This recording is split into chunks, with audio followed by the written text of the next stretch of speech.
अस्सलामुअलैकुम नाज़रीन, मैं आपका दोस्त मोहम्मद मोहसिन। आप देख रहे हैं सारा न्यूज़ चैनल, सच की आवाज़। खुशामदीद नाजरीन, सारा न्यूज़ चैनल में आप तमाम का खैर मकदम है। बतारीख 20 जून को मिर्चल पुलिस स्टेशन हदूद के तहत श्री जगदम्बा ज्वेलरी शॉप में बुर्का पहनकर डकैती की वारदात अंजाम देने वाले शातिर मुलजिमान की गिरफ्तारी अमल में लाई गई।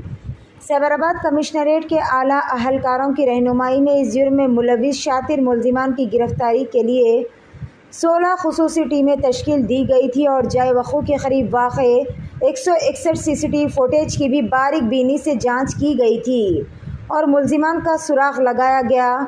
गिरफ्तार शुदा मुलजिमीन की शिनाख्त कुछ इस तरह से की गई।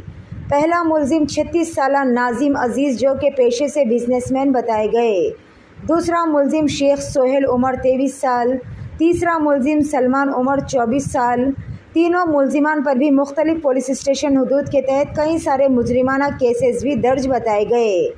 अहम मुलजिम नाजिम जो कि मुंबई महाराष्ट्र रियासत में पैदा हुआ और वहीं पर परवरिश पाया। नाजिम को अपनी कमाई की रकम इसकी शाहाना ज़िंदगी की ज़रूरियात के लिए नाकाफ़ी साबित हो रही है, जिससे इसने अपनी ज़रूरियात की तकमील के लिए आसान तरीक़े से जल्द और आसान पैसा कमाने के लिए जुर्म की वारदातें अंजाम दी। इसने अपने दीगर 2 साथियों के साथ मिलकर कई सारी चोरी चकारी की वारदातें अंजाम दी। पुलिस ने मुलजिमान के कब्ज़े से एक पल्सर गाड़ी, बुर्का, hand gloves, bags, automobile phone को भी जब्त कर लिया। आइए जानते इस खुसूस में तमाम तर तफसील। पेश है हमारे नुमाइंदे रिपोर्टर मोहम्मद मोहसिन की ये खुसूसी रिपोर्ट। इसी तरह की मज़ीद तफसीलात से जुड़े रहने के लिए चैनल को लाइक करें, शेयर करें और फॉलो करना ना भूलें। అక్కడ ఒక జ్యువెలరీ షాప్లో వచ్చి ఓనర్ వాళ్ళకి అటాక్ చేసి దాడి చేసి ఏదో they attempted to take away some things, కానీ అది సక్సెస్ఫుల్ కాలేదు. వాళ్ళు పారిపోయారు అండ్ అది బాగా వైడ్లీ రిపోర్ట్ అయింది. సో దాంట్లో మన సైబరాబాద్ సైడ్ నుంచి Medchal police, CCS and SOT కలిసి మల్టిపుల్ టీమ్స్ చేసి yesterday evening kala they had apprehended 2 of the offenders. Apprehend chesi valki further interrogation and investigation chesi valki remand chestaru.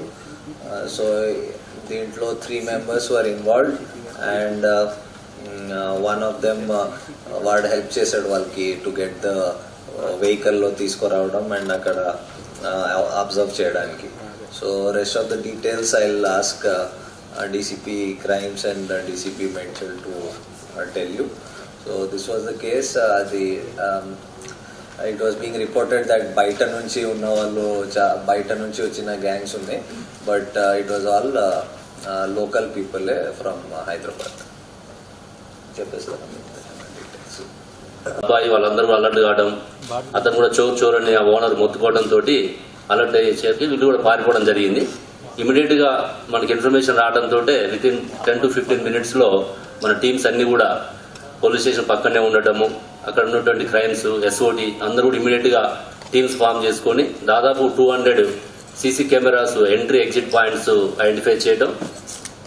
మనం చూస్తున్న ప్రాసెస్ లో bike పక్కనే దగ్గరలో నియరెస్ట్ ప్లేస్ లో ఒక 1 kilometer దూరంలో దాన్ని పడేసిపోవడం, దాని తర్వాత దాన్ని బైక్ ని చూసినప్పుడు దాని నెంబరు అందరూ ట్రేస్ చేయడం, ఇమీడియట్ గా RTA యాప్ లో పోయి ఆ ఓనర్స్ పర్టికులర్ చూసుకుంటే అది మన OU ఉస్మానియా యూనివర్సిటీ పరిధిలో ఉన్నటువంటి అప్సిగూడ ఏరియాలో అది ఒక 4 days బ్యాకే స్టోలెన్ అయింది.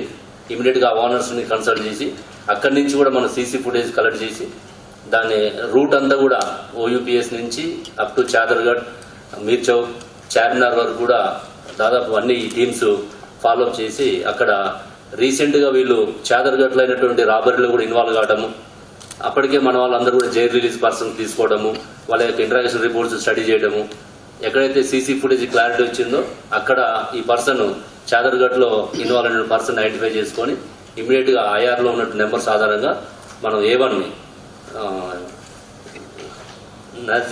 అజీజ్ కొటాడియా అని మనం ఐడెంటిఫై చేసి పట్టుకోవడం జరిగింది ఫస్ట్ ఇనిషియల్ గా. తర్వాత సెకండ్ పర్సన్ సోహెల్ ని పట్టుకోవడం జరిగింది. ఈ సోహెల్, నజీమ్ ఇద్దరు కూడా జైల్లో వాళ్ళు పరిచయం అయ్యారు. వీళ్ళిద్దరు కూడా ఆర్జన్ మహారాష్ట్ర, కొద్ది కాలంగా ఇక్కడ బిజినెస్ పర్పస్ వచ్చి ఇక్కడ అఫెన్స్లో పాల్గొనడము మీకు లిస్ట్ చేయడం జరిగింది. A1 నజీం 2 అఫెన్స్లలో ఇన్వాల్వ్ అయినాడు. A2 సల్మాన్ 7 అఫెన్స్లలో ఇన్వాల్వ్ అయినాడు. A3 ఎవరైతే ఉన్నారో ఇప్పుడు అబ్స్కాండింగ్ ఉన్నాడు సల్మాన్.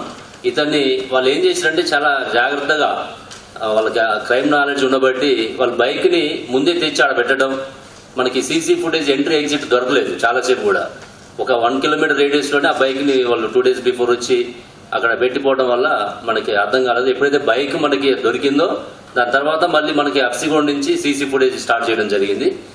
వాళ్ళు ఆటోలో వచ్చారు. A3 పర్సన్ ఎవరైతే ఉన్నారో సల్మాన్, ఇతను ఆటోలో అక్కడి నుంచి వాళ్ళ నాంపల్లి ఆ ఏరియా నుంచి తీసుకుని వచ్చి అక్కడ దిగి అక్కడ బుర్కా ధరించి ఆ బ్యాగ్ నుంచి తీసుకొని అక్కడ వాళ్ళు ఎక్స్పోజ్ కాకుండా చేయడం జరిగింది. ఈ అఫెన్స్కి ముందు కూడా వాళ్ళు 3-4 times రెక్కీ చేయడం జరిగింది.